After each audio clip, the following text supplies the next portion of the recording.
Welcome to the CMO Scoop. I'm your host, Lara August. I'm the CEO of Robot Creative, and we have worked with thousands of what we define as very large small businesses. We write marketing plans and provide marketing leadership to companies on a part-time basis, and those consultants are called fractional CMOs or chief marketing officers. We have a team of talented CMOs and directors, and we place the fractional CMOs with clients. Each one brings their own unique background and perspective to the table, and I wanted to take advantage of that. So every month, I have a conversation with one of our CMOs or directors, and we cover topics and recurring themes that we see with these businesses that we work with. And today, my guest is Belinda Gudmundsen, our creative director here at Robot Creative, and we're going to be discussing ways to cut through the noise. Today, talking to Belinda and talking about ways we can cut through the noise. Belinda, thank you so much for joining us. Thank you very much. Love to have you on. We know that in your background, you have worked in some highly competitive spaces where everybody has similar messaging and similar offers. And I want to start by just setting the stage with some of that background and these industries that you've worked in. So let's start there. Fill us in, and then we'll dig in. Great. Thank you very much. Thanks for letting me be on. Yes, I have worked in a lot of different industries, and specifically when we're talking about cutting through the clutter and industries that have a lot of sameness. One of the biggest industries I think that we face that in the marketplace, and this is globally, is the automotive industry. So I've got a lot of experience in automotive and background in automotive. And the automotive industry is really challenging to cut through and do something different. There are a few brands who've done a really good job, but when we're talking about focusing on, very large small businesses, which is what we focus on, not necessarily global manufacturing brands, although we would love to do that. It's difficult to make something seem different because the automotive industry has the same offer. If you have a Chevy dealership, you get the same offers from Chevy every month, and that's just a fact. Everybody talks about their service, the customer service, and they got great selection and they got great pricing. But if you're buying a Volvo or renting a Volvo and your special is $599 a month for a Volvo, everybody has $599 a month for a Volvo. So making your message stand out a little bit or doing something a little bit different that makes people stand up and take notice can be a little challenging in that space. And some people have done it really well, and others, as you see across the landscape of the automotive industry, a lot of commercials look the same. I always challenge people when they tell me, "Oh, I saw this really great commercial for the car, and it was this truck, and they were doing these great dog jumped in it, and they had these mud things, and it got dirty and everything." And I asked them, like, what was the commercial for? And they don't know. I think it was maybe it was Toyota, maybe it was a Chevy. I don't really know. And I said, well, that maybe it may catch your attention, but it's not a really good commercial because you don't know what brand you're advertising. So it's really difficult. Telling stories and standing out in that space is tough. It's the same in medical fields or pharmaceutical fields, healthcare industry. A lot of what they have is the same. Pharmaceutical ads all tend to look very similar because they all have the same rules and regulations about how they can advertise, the same amount of disclaimer that you have in the offering, and everybody's trying to connect, and that's great, but it's really difficult to connect when you have a lot of rules and regulations or you've got very similar products and a similar approach to how you're doing it. Restaurants or service retail industries can sometimes be challenging depending on the brand because everybody's trying to get that shopper off the street or that shopper online for e-commerce and trying to make your product stand out. Why is this shirt any different? Why is this pair of jeans any different than that pair of jeans? Can be really, really challenging in a very, very, very cluttered environment, in a cluttered space. Globally, there are so many platforms and so many channels that people can choose from, and people just go from one to the other on a regular basis, multiple times a day, probably hundreds of times a day, switching from one channel to the other. And so getting somebody's attention, you have a very, very, very small window to do that. And it's even more difficult if you do catch their attention to keep their attention. So absolutely. And with the small businesses that we work with, we see this across the board, is that talking about the service or the value or the product, they do tend to sound the same. And it's digging deeper to connect authentically with an audience is definitely what we're going to talk about. But, first and foremost, like one of the things we've discussed is do people actually have shorter attention spans, or is it just this highly fragmented digital environment that you've discussed? Right. And there are two schools of thought. One could say that people don't have the attention span anymore that they used to. You hear that a lot from your grandparents or your aunts and uncles that, we used Teachers. to pay attention. Exactly. We used to pay attention for such a long period of time. And now, kids just don't even. And while that is true, I don't think that that's true. The studies that I've read, the research that I've done, it's not true because we biologically don't have the same attention span as a human being. We haven't evolved that quickly, right? Exactly. It's that old, the goldfish, 8-second attention span of a goldfish myth that's out there.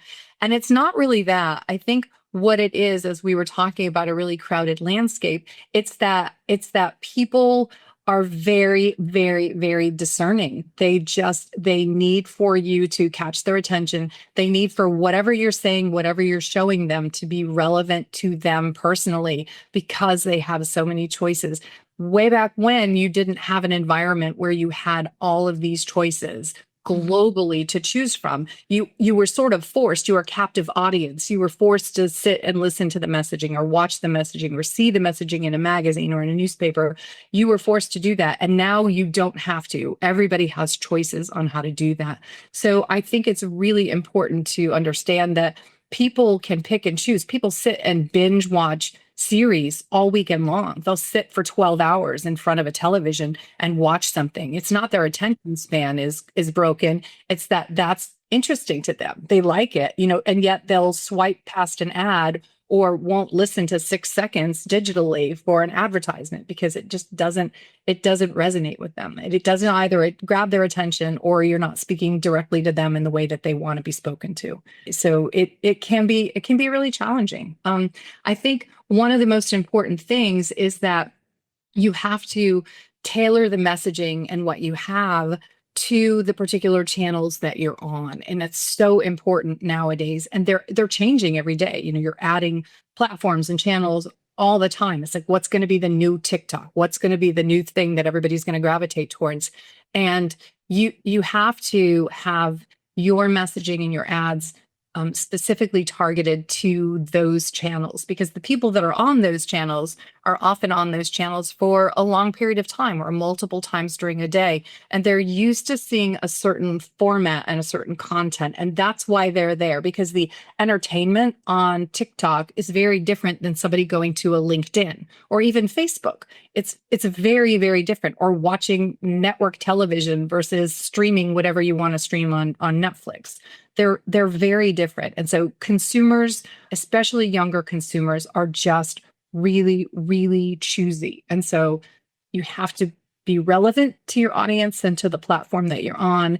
And you have to be authentic. So people see through inauthentic messaging very, very quickly now because there's a lot of it out there.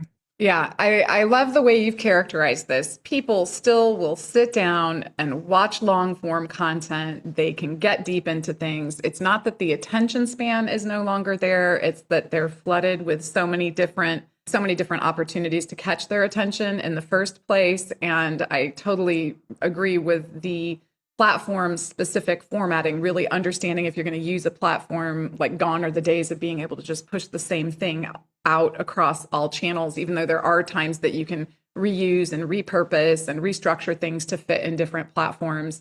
It's just really important to those audiences. There's a reason they're there and they want it in a certain way. And if you aren't delivering it in a way that fits that platform, it's going to be obvious that it's not appropriate. So I hear what you're saying, that there's just more stuff, and we have to be the ones as marketers to stop the consumer's attention, to get their attention and to get them to pause. So what do we do? What are some of the ways that you recommend to grab attention and to stop them in their tracks?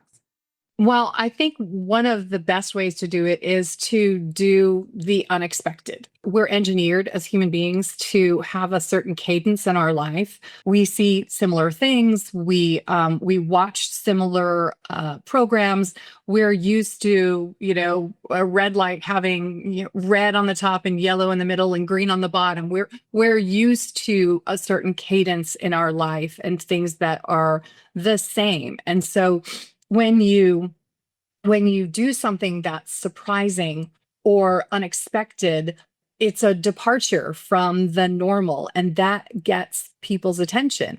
They see it and they hear it, and it's very, very different.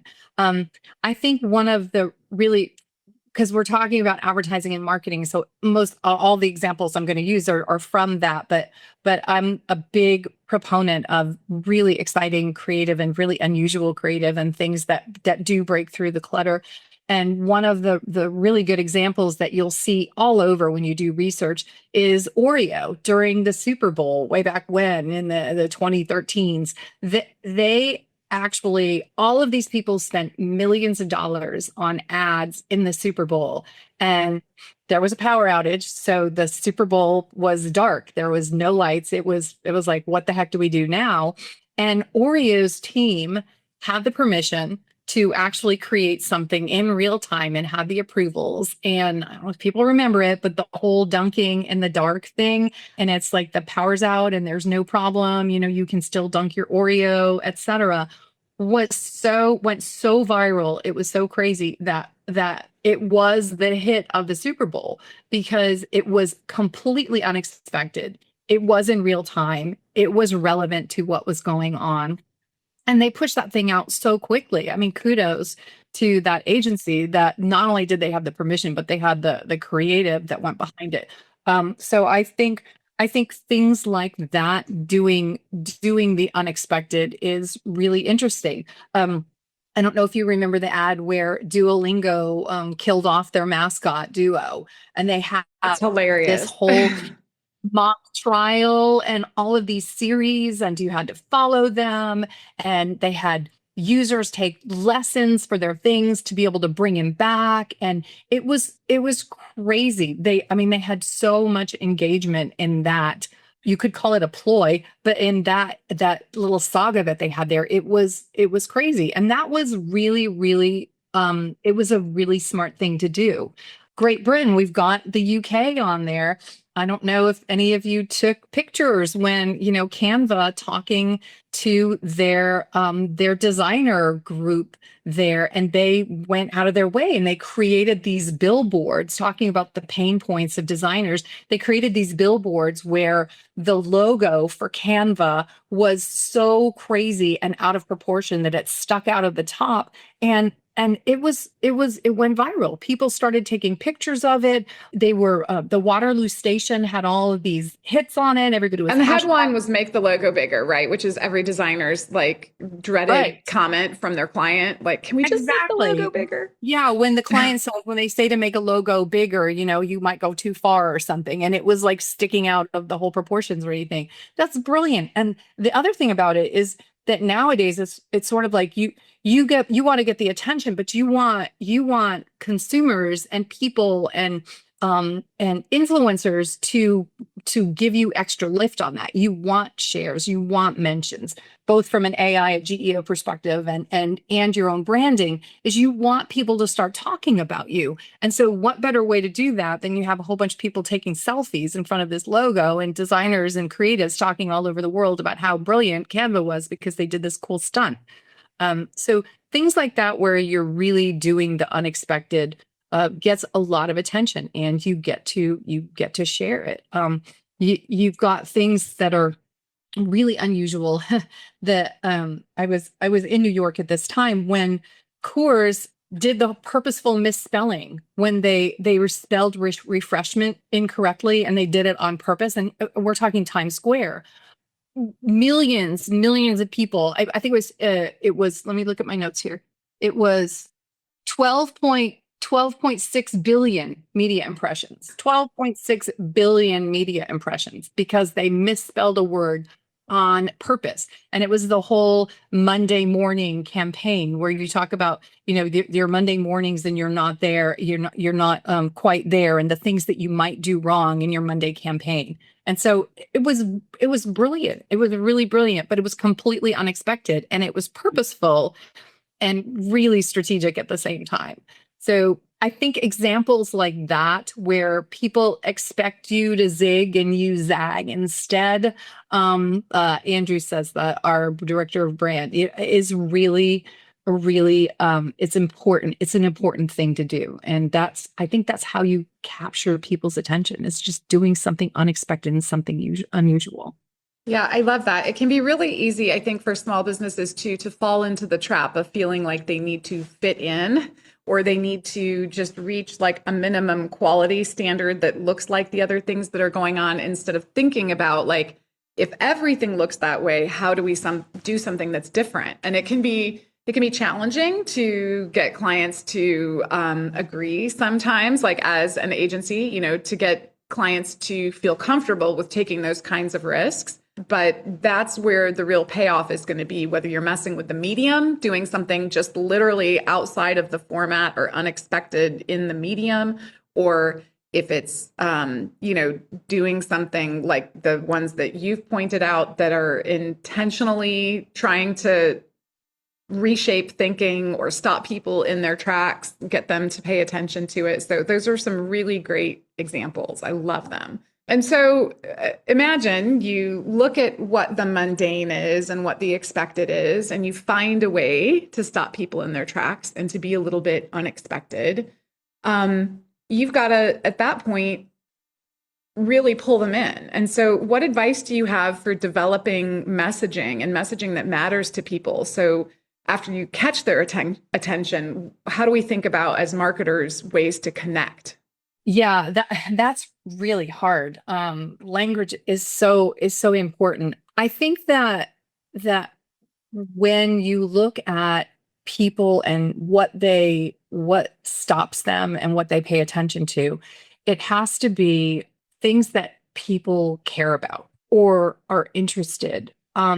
You have to think about what matters to people, and that's very different. So that whole thing of, you have to know what matters to people, is you better do your research. You better know your audience, you better know your consumer, you better know who you're targeting, because the wrong messaging can do so much more damage than the right messaging, unfortunately. So knowing who the consumer is, knowing your own product and your own brand, and the tone and the voice behind that brand, and putting those things together in a meaningful way, figuring out what people's frustration points are. How do you overcome a frustration point and speak directly to them?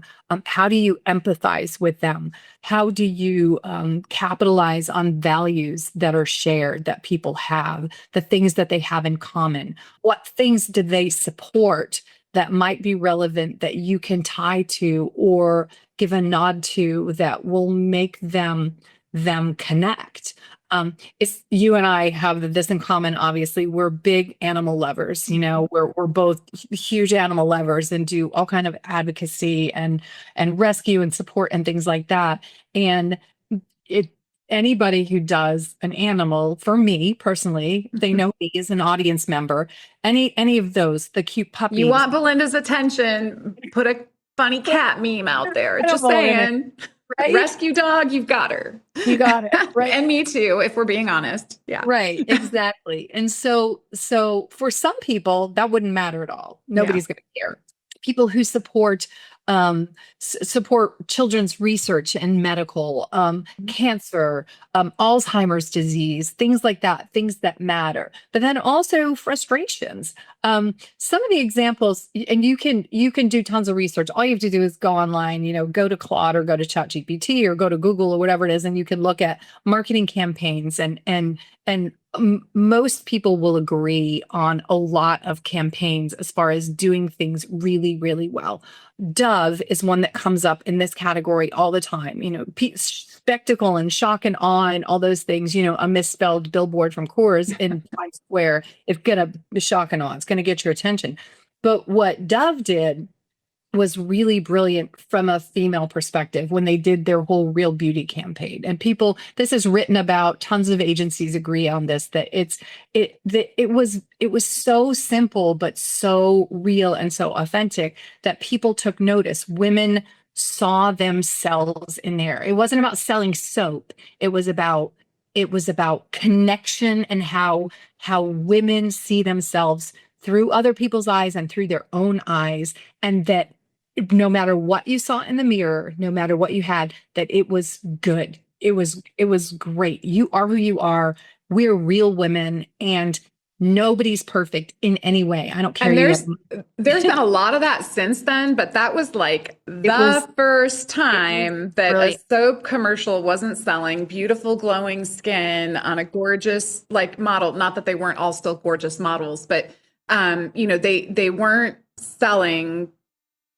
selling gorgeous skin. They were speaking to women about their self-perception. It was really groundbreaking. And it's led to all brands really starting to use that in their advertising and take awareness of different types of bodies and shapes and skin types and hair types. And, this has become the norm, but they were the first to do it. It was groundbreaking. So can you find and put your finger on something where we're stuck? Right. And speak to something that, really resonates with an audience and hits at an emotion. It can be incredibly powerful. That's a great one. Classic. Right. Yeah. And it's tying to that, the feeling of worth, that people have. And, there's so much out there, like you said, the perfect skin and all that, but finding that in any kind of brand is important. That how do you connect with that? But also, I talked about frustrations. Owning frustrations is really important. People understand. You see a lot of this in the travel industry, the Airbnb or the VRBO, and they talk about, the owner, checking your lawn and you can't get in the pool and they're swimming with you, and these frustrations that people face when they're on vacation like that. And VRBO doesn't do that because you have your own space and you have your own place, and we're not going to be, sitting there in your pool with your family in your hot tub. It was a very creative take on it, because they acknowledge the reality that people face in that industry. Jet2's holiday campaign, where they did their whole anthem about how frustrating it was to travel. And then they wanted to overcome that. And they showed themselves how we're different from that, but completely acknowledged that it is difficult and that's how you do it. It was brilliant. And you're acknowledging that there is frustration in this industry. We know it, but here's how we overcome that, and here's how we do something different from that. And those are really, really great campaigns. Barbie's diabetes doll is another one that shows up all the time when you do research on things like this, like messaging that kind of breaks through and does something different. There are a narrow group of people, unfortunately more than we would care to admit, who face type 1 diabetes. It's diabetes is in my family and all about it. Type 1 is really serious. You're born with it, or very early in life. And it's not the thing. Some people can't overcome it. It is a complete lifestyle for you. And the fact that Barbie actually came up and had a doll that had the monitor and it had the glucometer and like all of the things that they did was so amazing, and tied to a group of people and a population that people don't always acknowledge, or just don't even think about how difficult that life might be. But here you have, little girls and boys who probably have that and don't ever see themselves in somebody else, because their life is so different because of what they have to deal with. But here, this big global brand goes, guess what? We got you, we got you, here you go. You can see yourself now in this, Yeah. That's a really great campaign. And those things are really, really help to cut through and really give messaging that's that's authentic, that people care about, that people see, and they want to be part of. So, and that spoke to a very niche audience, but in speaking to that niche audience and addressing like their needs, it resonated with a much broader audience as well to see, the care and time and thought that was put into that campaign and those products. So it can be very powerful. And I see Lana has come on video. So do we have some questions from the audience? We have a question. Yeah, I think it's really relevant right now. Perfect. So one of the audience members wants to know, a lot of these examples are really awesome, but they're all big B2C brands, huge budgets, big creative teams. And so the question is how do we grab our target customers' attention if we're a small business or an unsexy industry or in a B2B environment? Like what can we do if we're not Barbie, for example? I love it. That's a great question. And it is sometimes a little more difficult when you're dealing with small businesses and small budgets. But I will say that thinking creatively about how to position, and it's difficult not knowing any kind of history or what industry it is, thinking about how to position and what might stand out. What do you have? What is the thing that differentiates you that somebody else might not have? And whether it's a person, say an employee, it's a family-owned business, it's generational, that might connect a service or an offering that is really different. You do something in a very different way than somebody else might do. You have to sort of identify what those things are, and then think about creative ways to approach getting that message out there. And a lot of times, gone are the days. We had a podcast about this a while back. Gone are the days of having to hire a full film crew where you've got lights and camera. Not that there's not a place for that, time and place for that, but people are picking up their phone. TikTok came around because people turned their Apple phone on themselves and they started videoing themselves. So you don't necessarily have to have this ginormous budget and a full crew to take video if it is authentic, and you can connect with people in that way. So finding that creative thing where you've got a billboard in Times Square might be a little more challenging. You don't want that, but I honestly believe that any business can find one or two pain points that they can overcome, or differentiators, things about them that they can highlight in a creative, authentic way that can get people's attention. And Belinda, broad. So, but you and I have talked about like the challenge within small businesses is that, I think it's somewhat driven by the limited budget. Like there's not all that much advertising all the time. And if there is a campaign, it's like one campaign, and they tend to be trying to be everything to everyone. And I think that is one of the biggest struggles. When you're trying to be everything to everyone, you're never going to connect with anyone in particular. And so probably the best advice I would have for a small business is to break your audience down into segments. And this can always be done. I've never seen any business that has a homogenous audience where everyone looks the same and has the same pain points and thoughts and concerns and backgrounds. And so whether you're breaking them down based on like their interactions with the product or service that you have and like different buckets of frustrations, or pain points or buying profiles for those things, or like Belinda had mentioned, you could break them down based on outside interests. Like, you could use pet humor to appeal to somebody to buy insurance services that don't have anything to do with buying insurance, like, for example, and that's just a random one that I pulled out of the air.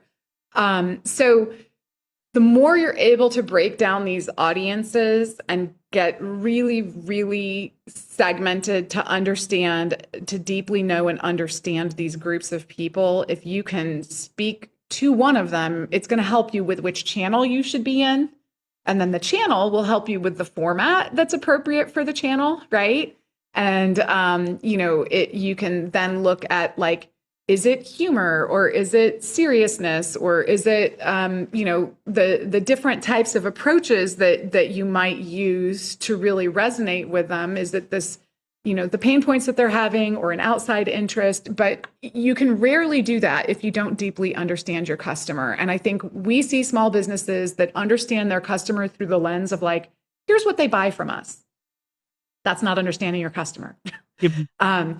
If understanding the customer leads back to a description of the product and service, you don't really understand the customer. So research, if you can do firsthand research, if you can talk to customers, that's a great way to pull out like focus groups or informational interviews. This can be really formal, but that's expensive. So for small businesses, it can also be really informal.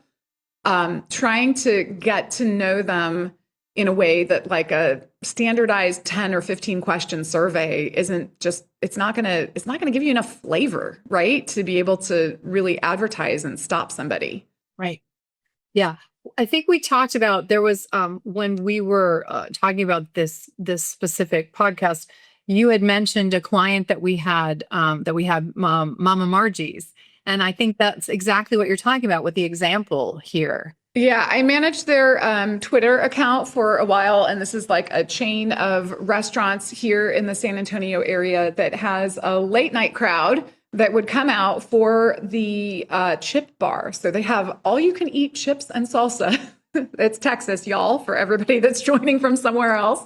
And after a fun night out at the bars or with friends, like they serve a family-friendly, much broader audience than that. But on that particular channel, late at night during that era, people were like, yo, what's up? I'm leaving here. Where's everybody headed? And we found that by jumping in on those conversations, doing searches to find conversations that were already happening, and just talking about like, hey, head over to Mama's. You can get unlimited chips and salsa and great food.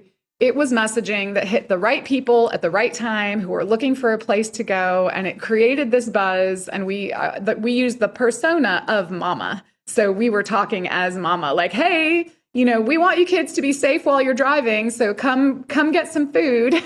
It worked really, really well. And we got a huge lift during these hours that, the restaurant could choose to be open that late or not. And so they wanted all the traffic they could get during those hours. And it was really effective. If we had tried to create messaging at midnight that would resonate with the full family-friendly audience, no one would have paid attention. It just would have looked like an ad. So I do think that is one really good example of an initiative that we've done firsthand.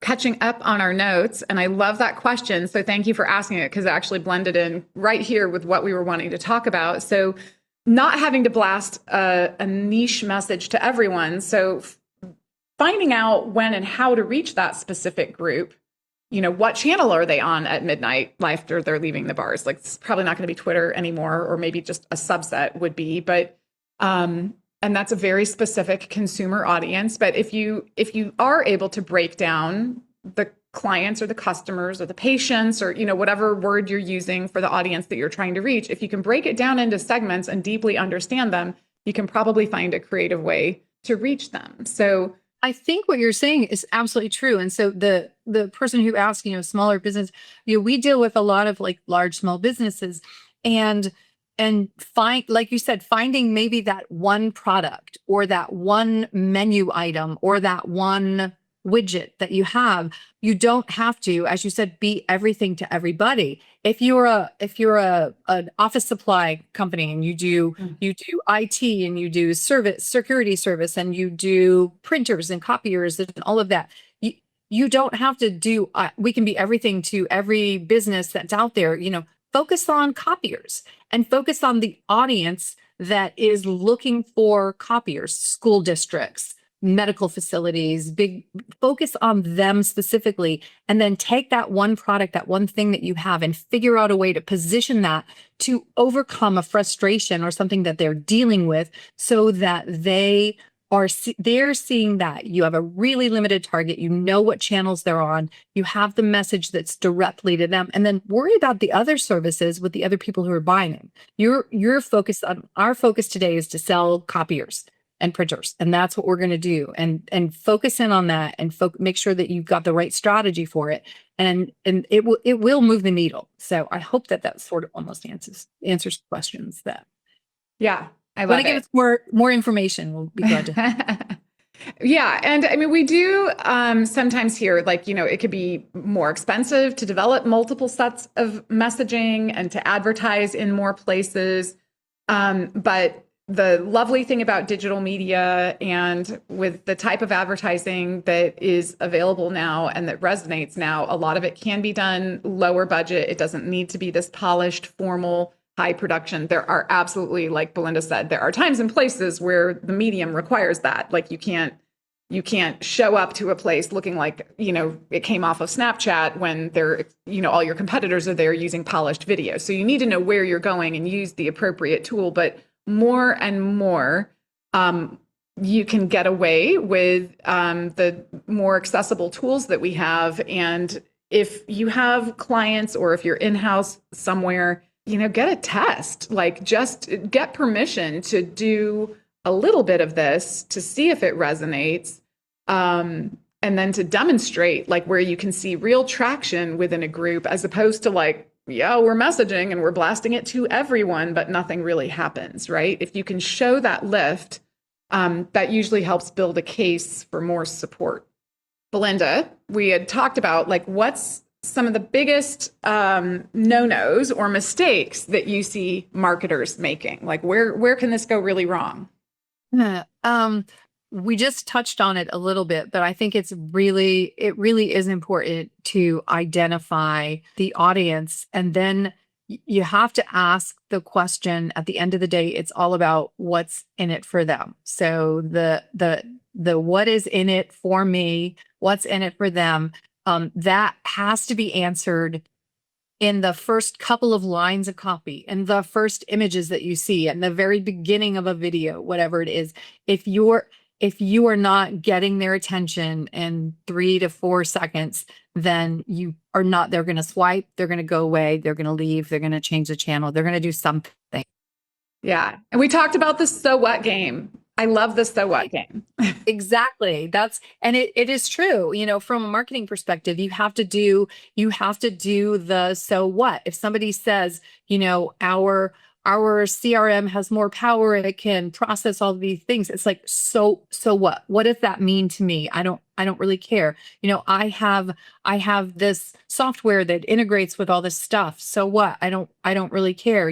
I have this cream that is going to make your skin feel really, so what? Everybody else has a whole bunch of creams that make my skin feel really good. Why is yours any different than what we have? I have this drink that tastes really good and it has low calories.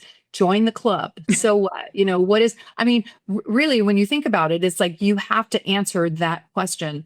Otherwise, it's not gonna make a difference. And this is really, really old school. I'm showing a little bit of my age here, but this comes up all the time when you do research on really effective campaigns like this, is that, and I absolutely am just a huge, huge Apple fan. So I'm just kind of really I'm on their side all the time. When they launched their iPod way, way, way back, this is like part of classes that you take nowadays in marketing and how to do that.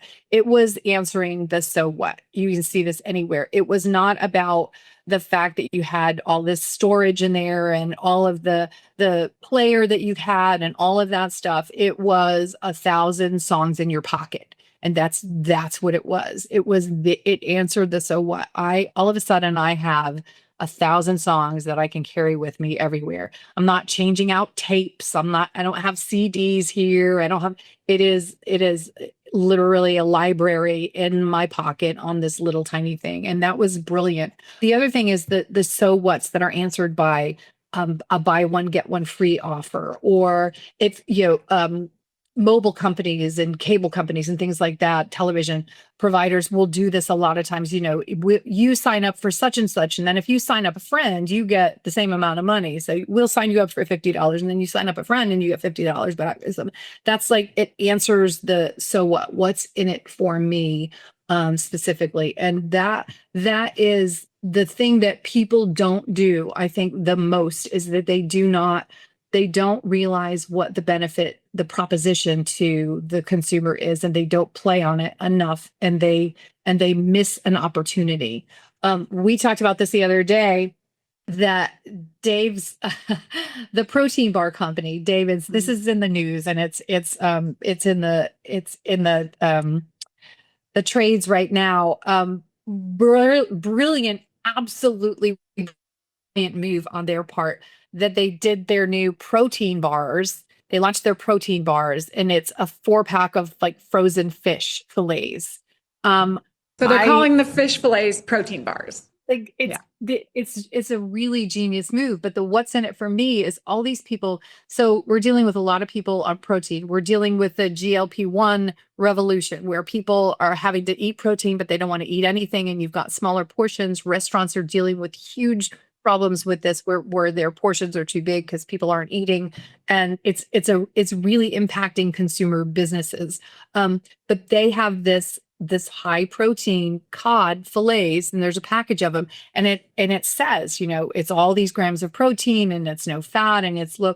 So they're promoting that these protein bars is this fish, and they're on track for $100 million for a first year for this promotion. So that is genius. Like finding that what's in it for me, that differentiator. I think that those are brilliant. And you can do that. You can do that on a really small level too. A dog walking service, who wants to promote that they've got, why would I use you as a dog walking service? All of my people are bonded and security, and we have insurance, and we have experience, and they have, CPR training for animals. And we have like all of the things that would be what's in it for me, we talk about animals. So I'm always going to go back to that, it's important to me, my little 4-legged, they're my babies. So I want to make sure that whoever's going to take care of them, that I trust that they're going to do It's not some rando gig worker. Right, exactly. Little things like that make a big difference, I think, in how you present yourself. And that's the biggest thing that people don't do, is they don't identify that and they don't promote it. Yeah. So I think anytime you're developing a campaign, add in the activity of playing the so what game. And if you can't get to a point where you're like, okay, that matters to this person, then you probably need to take it further. And maybe it's in the headline, or maybe it's in the like mid messaging, or maybe it's in the direct call to action with like specific offers and things like that. Like you have to kind of figure out based on the product and the service and the audience where it's going to be. But if there isn't something that's going to check a box, it's not going to convert. Like you could get their attention, but you're not going to wind up getting the conversion on the back end, right? So that's where that becomes so important, is don't just stop them in their tracks, also connect. So, and this is a similar topic that I'm going to shift to. So you can get their attention, but how do you keep their attention, right? So you can stop them in their tracks, but maybe your offer is all the way at the end. Like, how do you get them to stay on board and keep watching or keep engaging, to take that action? I think that this is,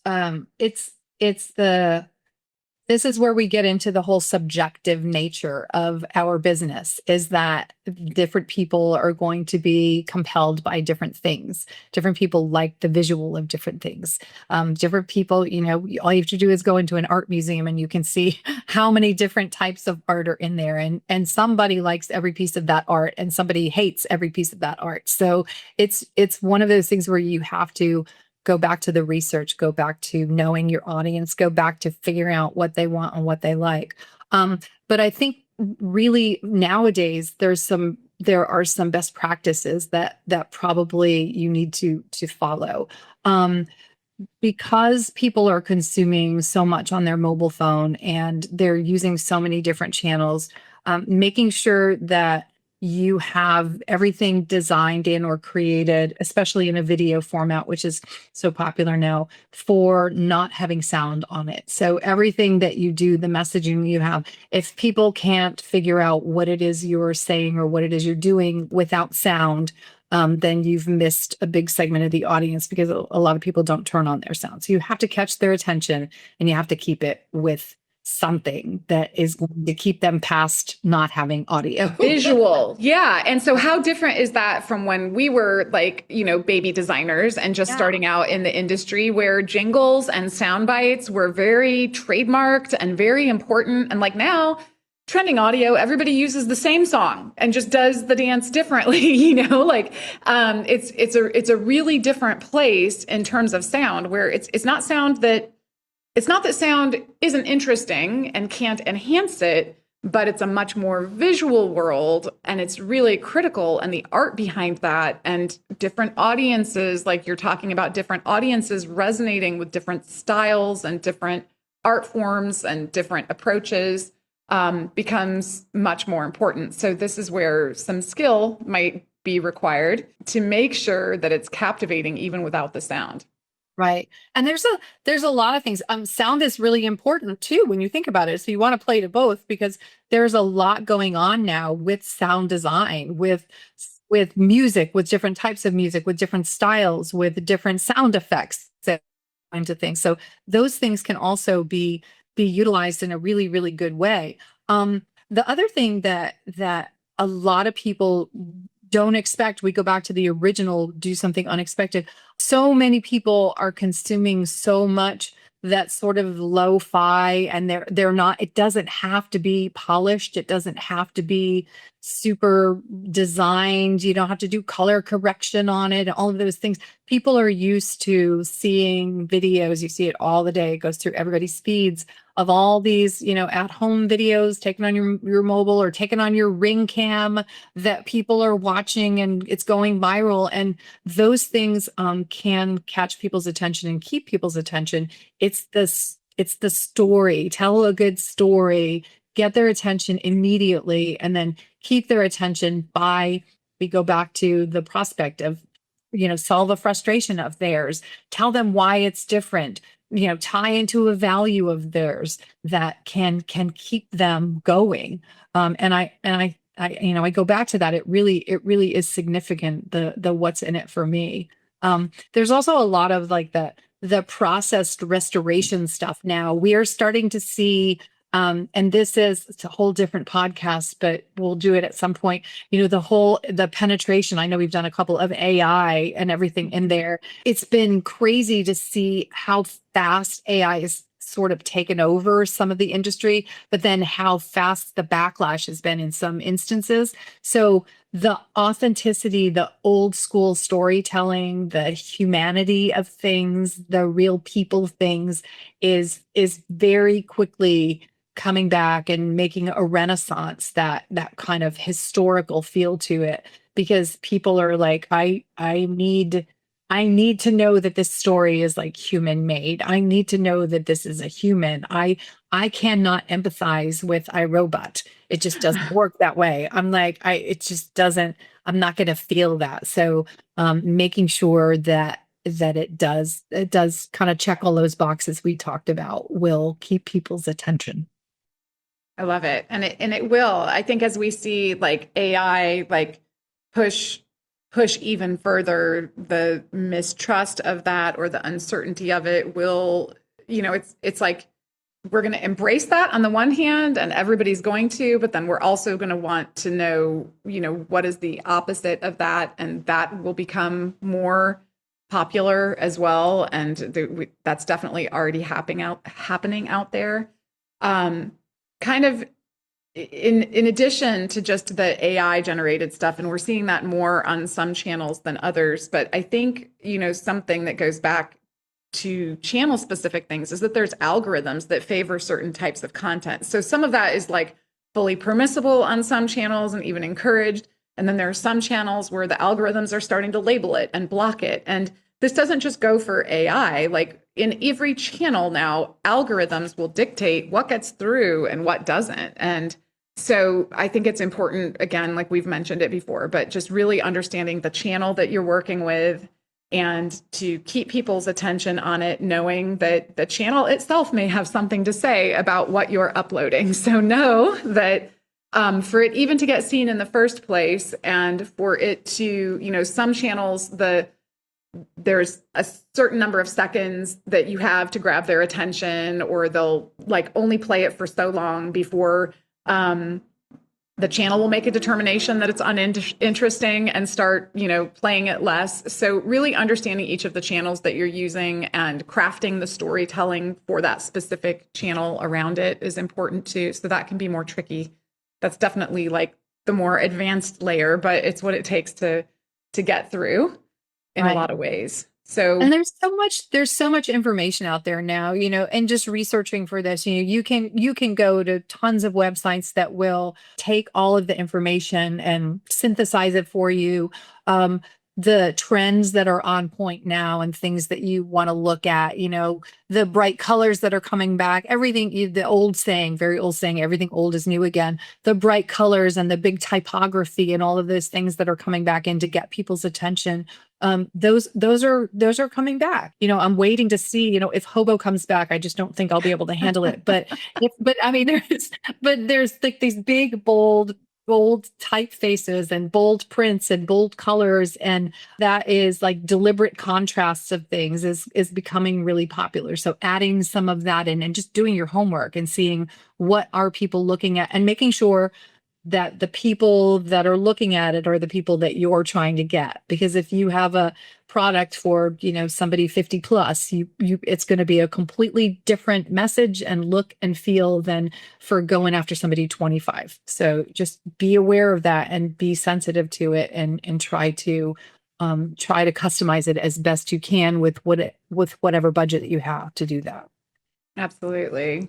So we're near time, and I want to just see if there's any additional questions in the QA. You've got a couple more minutes that you could pop one in there. If you have any pressing questions for us or any specific examples that you'd like us to address. Lana, do we have any in there? We did have one other one in there that was more about tools. So do you have any recommendations for like tools and things that you use to help create some of this content for like small teams that don't have these huge agency budgets? Yeah, I mean, the good thing and the bad thing is that AI has really come around to speed up a lot of processes that you have. The challenge with it is knowing when to use it and when not to. And the human-led portion of it, it's all about the prompts. It really literally is all about the prompts. But knowing when to use it, it can help with idea generation. It can help with iterations of things. Never give your brand up to AI. Never have AI try to create that for you. Only you know your brand tone and your voice and your palette and what you mean and what your vision, values, and mission is and all of that. So never give that up to AI. But if you are looking for ideas and searching for it, it can help in so many ways. We're using it a lot as a help for designers for making like proof of concept things. If you need to change things out, it's so much faster than going into Photoshop and having to remove something, you take out a layer and all just for proof of concept. It's really easy. You don't want It's the same stuff we used to do. Like we used to have to Photoshop a photo concept, and now we can just tell Adobe to do it. Right. So, I mean, the AI is being baked into almost every tool that we already use. So obviously, like as an agency, we're using the Adobe suite, and definitely that is something that I would recommend. It'll give you access to all kinds of great tools and resources. But if that's not accessible for a small business, Canva is, just awesome and keeps adding features and tools and things like that. So I think for a lot of small businesses, that's a really great way to go. For video editing, our preferred thing for like social and digital channels is CapCut at this point is what we're using. So I don't mind sharing, here's some of the actual tools. And so if that answers some of your questions, then, I would love if you have anything more specific, you can continue to put questions in there for a couple more minutes, but hopefully that gives you kind of like the starter packet. Don't let it write your stuff. Don't let it create your brand, to Belinda's point, because you know where AI is getting it from everyone else. It's going to give you back the average. It's going to give you back the mundane. And I always talk about the bell curve of like creativity, where there's like a lot of crap out there that's really not creative. And then, if there's like a mid zone where there's like kind of like acceptable but mediocre, like kind of boring middle range stuff, that's the vast majority of what you see. And then there's really stellar, incredible stuff. The AI is training on this, but it's by its very nature, it's going to give you back the mid range. It's going to say, this is what the world is all about. And we're going to give you something that fits solidly in this like middle tier of what I'm going to call mediocrity. And if you were on the downhill side, it might make your stuff better than it was before. Not everyone's a great writer. Not everyone's a great editor. So in a lot of ways, the AI can get those things to a better quality faster for small businesses. But is it going to really help you stand out? Probably not. It's just not programmed to do that. It's programmed to help you be perfectly mid. Lana, you have another question? We had one that just snuck in. So it's a little bit more about platform questions. So where do you guys think social media is heading, and where it'll end up this year? Do we see any new platforms rising? Is TikTok going to continue to dominate? What do you guys think about social right now? Laura, I'm going to let you start with that one since you live and breathe every single day in every single platform. Yeah. So, I mean, we get the trend report. So like my best recommendation would be to go to the tools that are social media tools and to sign up for every one of their newsletters. So like Sprout Social and Hootsuite have newsletters. They have millions of users. They publish trend reports. They know what works on which platforms because they're tied into all the data and the results that come from them. So I could give you like my personal opinion, but I'm going to filter it through a small business lens, which is that for small businesses, it's typically unrealistic to be on every platform and to do everything well. And so it comes back to like, who are you trying to reach? Who's the primary audience that you think that you can affect? And which of those platforms are they on? TikTok's not going away. It's changed the world. It's changed LinkedIn. LinkedIn now has vertical format videos just to address what, TikTok has brought into the world. Facebook now has announced that they can do such rapid development that they're going to be releasing new apps and tools at like a rapid pace. We're going to see so many new things come out of Facebook over the next couple of years, and they're just going to throw everything at the wall and see what hits. So I think because software development has become so accessible to these big channels and platforms, there's probably going to be a lot of rapid change. I wish I had a crystal ball, but I don't. So, it goes back to what audience are you trying to reach? What platforms are they in? If you can't be everything to everyone, which channel do you think that you have the resources to develop for correctly and to create the right type of content that's going to move a specific audience on those channels. So it's a little bit vague, but hopefully it's helpful. We're about to see a lot of change, I would expect. Indeed. Yeah. No doubt about it. Yeah. Okay. So Lana, I've got one more question just to wrap up with Belinda. We're at 2 minutes after, and I appreciate everyone, from staying on so long. So Belinda, if you had to wrap up in one thought, like any final advice or pointers for our audience? Be relevant, do your research, know who you're speaking to, know your brand really well, and make sure that you can communicate what that is and what is going to help a person out there to use your service, to use your brand, to use your item, to use you for whatever it might be. If you're, a realtor, something like that. Make sure, life goes by super, super fast. We are inundated with everything. So make sure that you're saying what you want to say to somebody very quickly and get it out really, really fast. Be authentic, be relevant to your specific audience. Let them know that you care about them, you care about their perspective, that you want to solve their problems, their frustrations, and make sure that you pick the right place to do that. And I think that's the best starting place that you can have. Yeah, just that one thing. That's a whole, I wish marketing was easy. It's a very fragmented digital marketplace, which is why this is so challenging. So Thank you, Belinda, so much for sharing your experience and all these great examples today. On our next episode, I'll actually be talking to Lana Harris about growth through your existing clients. So rather than going out to try to attract new ones, how do you get more growth from within your existing list? It should be an amazing conversation. That's going to be recorded live on Thursday, August 20th at noon Central Time in the United States. So you can register for that also on Eventbrite. As I mentioned, we have a link to a brief survey in the chat. So I would love any feedback that you have for us. And finally, we don't have permission to message you outside of Eventbrite unless you opt in. So the best way to stay in touch is to join our mailing list. That'll notify you of upcoming episodes, but also give you access to articles and tools that are not available through Eventbrite. So you can also follow us on Eventbrite if this is your platform of choice, and that'll give you notifications about upcoming live episodes. And if you like to join in for the live QA, then this is a great opportunity.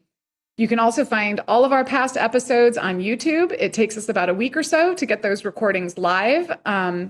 There's going to be a link to my link tree in the chat.